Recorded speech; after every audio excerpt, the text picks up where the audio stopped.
شركة المهندس منصر للصناعات الهندسية والتغليف الحديث تقدم لكم مكبس حراري أحمر ماركة المهندس منسي، مقدم لكم من شركة المهندس منسي للصناعات الهندسية والتغليف الحديث.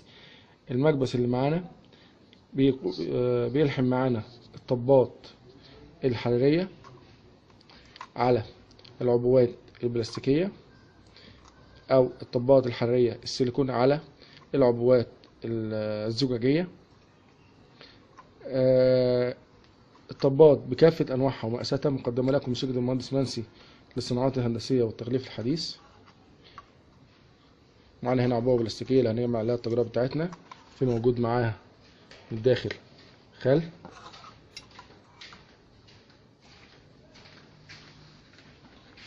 الماكينة ده هنا مفتاح تشغيل الماكينة، بشغل وبفصل من خلاله.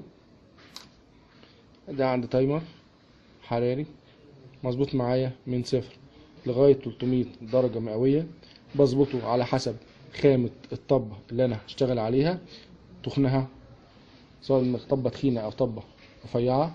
بظبط ده من خلال التايمر الحراري الموجود عندي هنا. ودي هنا لمبة بيان بتنور في اول وصولها، لو انا عاوز اظبط على حرارة اعلى في بداية الوصول بتنور معايا، وقت ما بتوصل للحرارة المطلوبة اللمبة بتطفي. والماكينة مزودة بفيوز لحمايتها من ارتفاع التيار المفاجئ. ده هنا عندي اليد اللي بنقفل بيها على العبوة اللي عندنا، وده القرص الحراري موجود بيه سخانات بحيث يقوم مع الضغط من خلال اليد مع الحرارة بلحام الطبة على العبوة البلاستيكية. الماكينة في إمكانية إن أنا أعلى بيها لكذا ارتفاع على أيا كان ارتفاع العبوة اللي معايا، سواء من خلال إن أنا أعلى من هنا أو من القاعدة من تحت، أو لو جبتها في اتجاه جانبي. ونجيب العبوة بتاعتنا زي ما قلنا، هنا في خل معايا، وادي العبوة البلاستيكية، ونحط هنا الطب الحراري اللي هي طب ايزي اوبن، نحطها مظبوطة ونحطها تحت القرص الحراري بعد ما نكون ظبطنا المقاس بتاعه، بحيث يكون في ارتفاع العبوة. نوسطنه وبننزل لمدة ثانيتين، نعلى تاني ونتأكد من ان عملية اللحام للعبوة حصلت.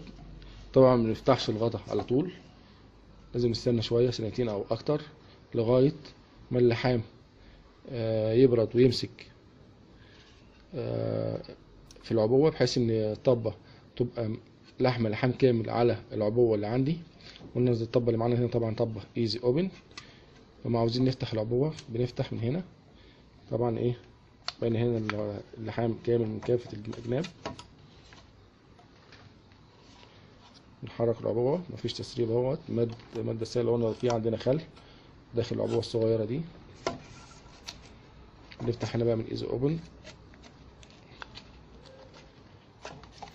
طبعا في صعوبة في فتح الايه العبوة، المادة هي من جوه، بقية الطبة لحمة معايا.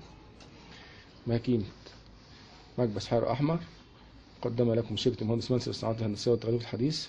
قدم لكم محمد عبد الله تحت إشراف المهندس أحمد حسن، مدير فرع مدينة نصر.